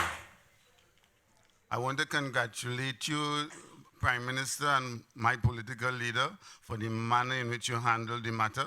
You dealt with what was before you every step of the way, and I think you acted properly. And Thank you very much. It brings to mind the issue with Mr. Eric Williams, not the founding father, and Mr. Franklin Can, when they were asked to be removed from the cabinet, and what consequently ensued that they were being set up. And certain people's names come to mind, the Annan Logan and the Dan Sook and so on, and their families were put under trauma through that situation. So I think you acted properly. But Dr. Rowley, the question I have for you is this. I entered into a mortgage with the AGC 30 years ago, not wanting to be termed as delinquent. After 11 years, I paid them off. I have a contract with the AGC that says I will be given a deed, a title, when I would have finished paying them. Up to now, 18 years, and there are others in my situation, the AGC has refused to give me this deed that will allow me and my offspring and my children to benefit how other people are benefiting. They told me then, what they have been telling me over the past 18 years, is that this corporation, the Port of Spain Corporation, the lands were built on, the apartments were built on lands under the auspices of the Port of Spain Corporation. And as a consequence, it was never handed over to them in terms of the paperwork. The lie has been put to that position now that the people in the Victoria Keys who have only recently entered into mortgage and so on with them over the past couple of months, they have received the deeds. So the people in Powder Magazine Phase 2 is of the opinion that we are being treated differently. I've written letters to the minister, I've written letters to Mr. Brent Lyons, and I've sent copies to your chairman who is here tonight. All without avail. They just ignore me and they feel that we don't exist. I've been to the newspapers. The newspapers doesn't pick up the issue because a lot of them want house from AGC too, so they feel if they kill my... Okay, sir, let's allow the response to come to you. Let's allow the response. Okay. I get the point. But I tell you, I'm aware of the problem, and I could see why you're angry. I wasn't aware that Powder Magazine was in that situation. It probably has to do with the vesting of the land, and that is a process that has to take place, that should have taken place. The minister is here. I've heard you. After this meeting, I will talk to the minister later on tomorrow thereabouts, and we will focus on Powder Magazine, because I was involved in the Victoria Keys matter. I know it was Port of Spain Corporation land, and the way we handled it, it was vested in the HTC, and that is why, having done it in that way and done it effectively, those people who are now in Victoria Keys, that issue doesn't arise. You said it might not be true that is the case, I don't know, but we'll look into it, and if it is a question of it's not being vested, then having raised it with me here tonight, I give you the assurance that I will talk with the minister and the port, and we have the mayor here as well. So let's find out what's going on in Powder Magazine, because that is unacceptable. Unacceptable, and we will do something about it. Thank you, sir. Just before I leave the mic, I must inform you that I have initiated legal action. I have all the confidence in you, Dr. Rowley. I love you as my prime minister and political leader, but But you have some people in sensitive positions who simply are not available to the national community. Understood. Understood. So thank you very much. Understood. We invite members who are sitting on the audience outside to come in. If you have a question, the floor is open. Upstairs, we have provided a mic upstairs for your convenience. So if you have a question, this is your opportunity to come to the mic and to ask your question. Please go ahead, sir.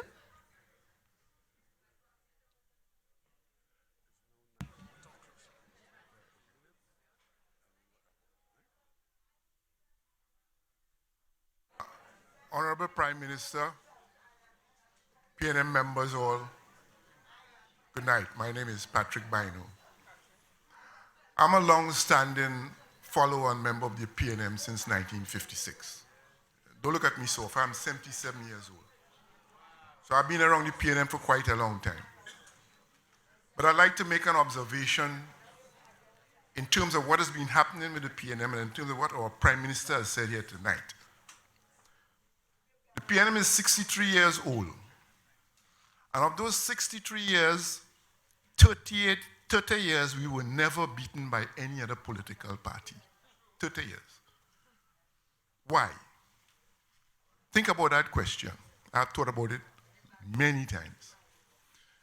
In 1986, when we encountered our first loss, we lost in Port of Spain South.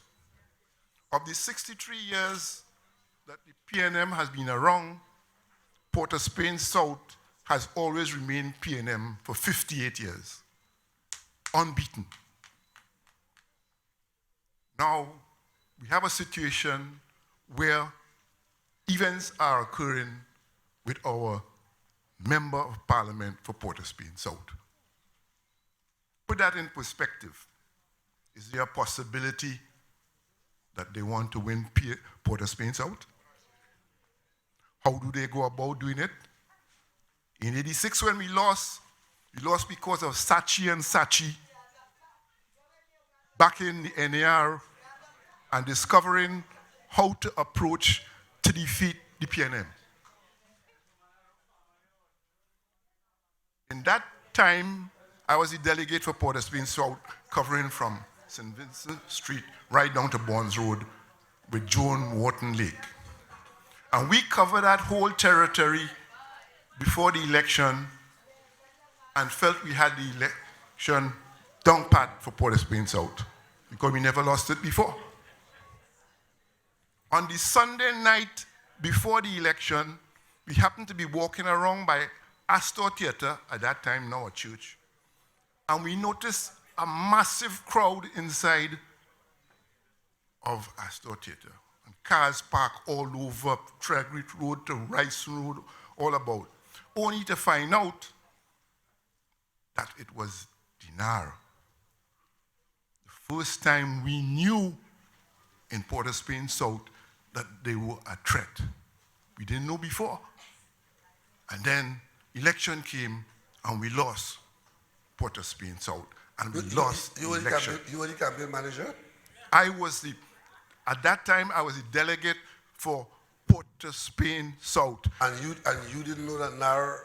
We did not know. We did not know. As on the ground, we went house to house on the ground and we did not have a signal that they were entrenched. I must take your name. You must. To make sure that you're not my campaign manager. No, I'm not your campaign manager because I stopped doing that a long time ago.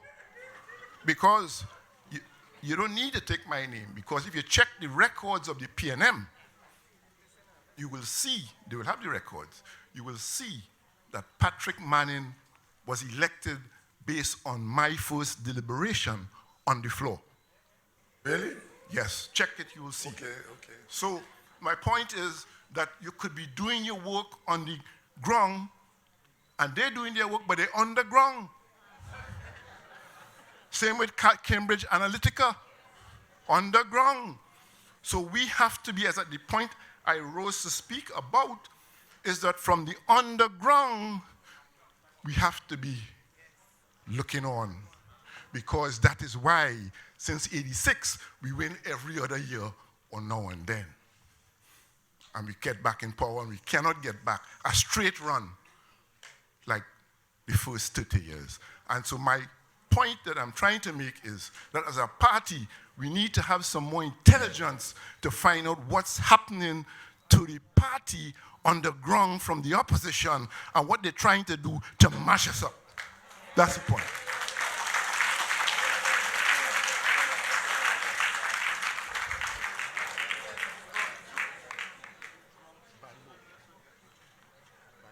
There's always a requirement when you're in politics to know what your opponent is doing. If you do not satisfy yourself, you'll be surprised. And there are always surprises available in elections. But I take your point that we need to be alert and we need to be competent in the business of the politics that we're engaged in. But I wouldn't want to ascribe recent developments to political astuteness. It is a situation where individuals have to account. Doesn't matter who's in office. Doesn't matter what is said. When you get to court, you can't tell the magistrate or the judge that I'm PNM or I'm UNC. But that is not to say that we are unaware or naive that things with unintended consequences can happen from time to time. There are many areas in this country where the PNM has never lost an election or lost once. You make reference to the first 30 years of the PNM. These times are quite different. In those days, you had to go to a public meeting and stand up in the presence of the political leader to hear what is being said at the politics. And the table was decorated with a piece of curtain and an oilskin cloth on top. That was a public meeting. Communication nowadays, you mentioned Cambridge Analytica.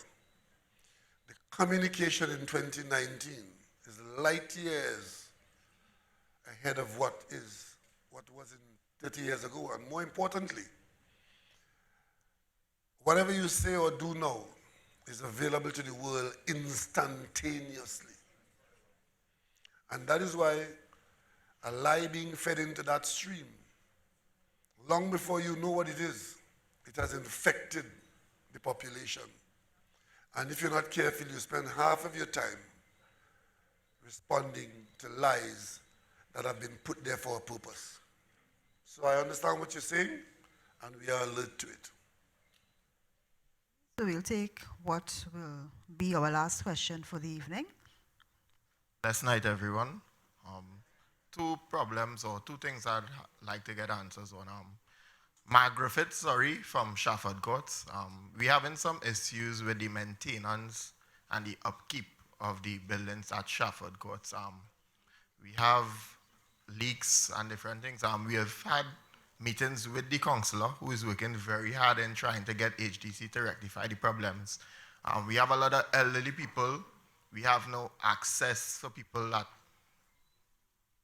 we have elderly people living on the upper floors then, and they have no way of getting up there but the staircase. We don't have any fire exits. We don't have, I know in the... Shafford Court doesn't have elevators? Nope, no elevators. The buildings has not been upkept or seen about for a while. Down to windows, down to any kind of fire is to break out, we are trapped, more or less.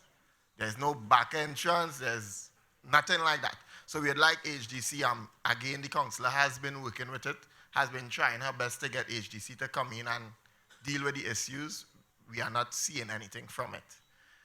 Secondly, I would have benefited from UTT, graduated, and I'm now employed, yes, under the government in Mount Hope at the veterinary hospital.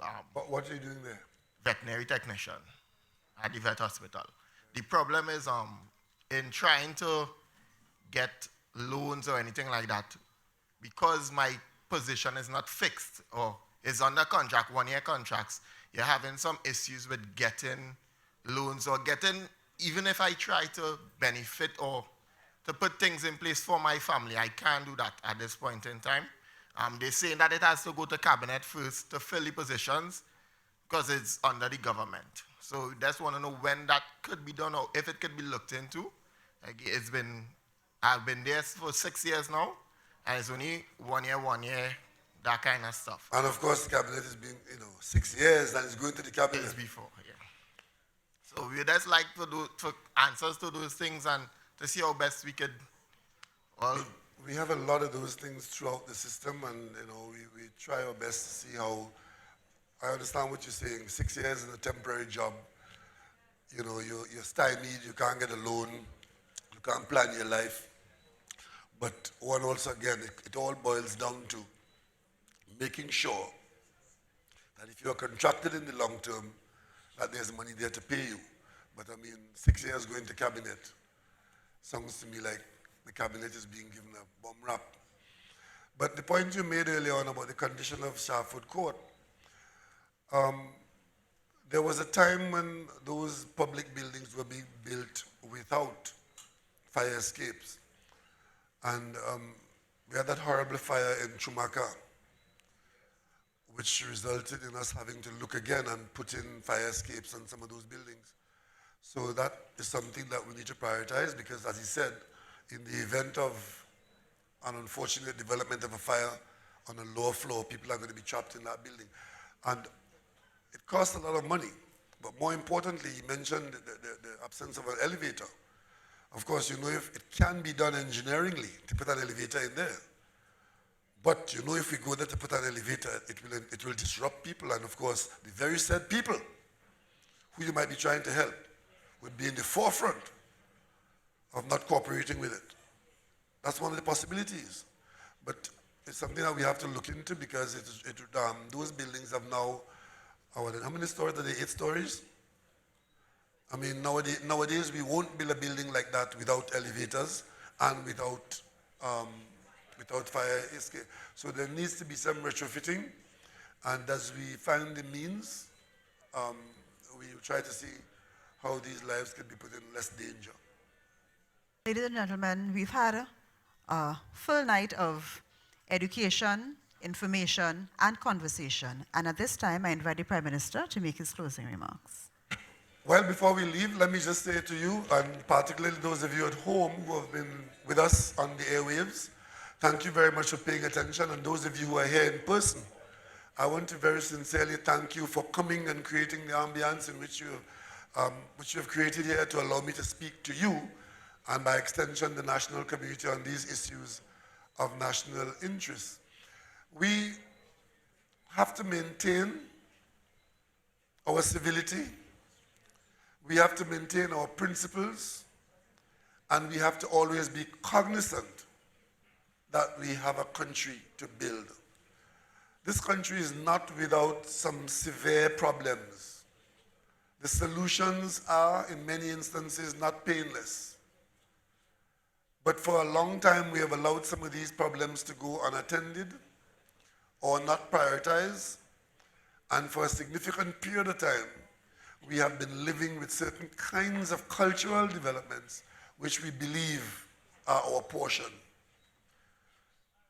Tonight, we focus on the question of public accountability and the loss of an MP in Port of Spain South.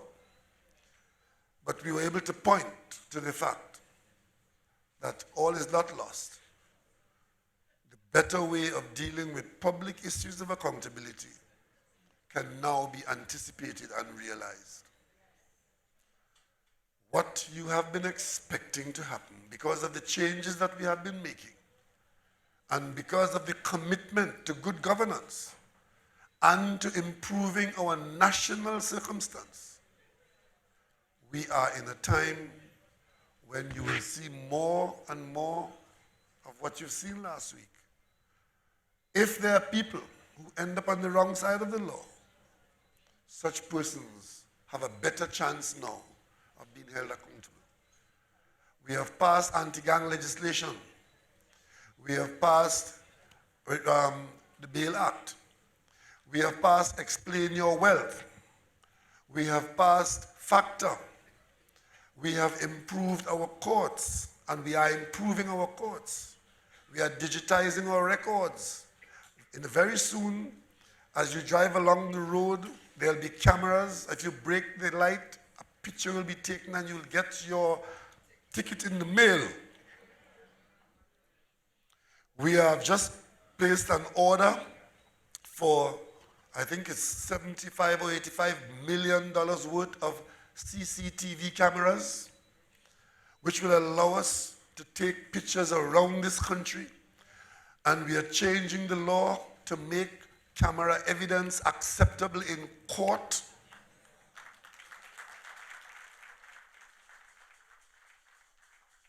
All these things we are doing as solutions to the problems that we have been living with. So let us not let one aspect of the problem, the national problems, destroy your confidence in your country. Have faith in this country. Have faith in the government that you have elected to do the right thing.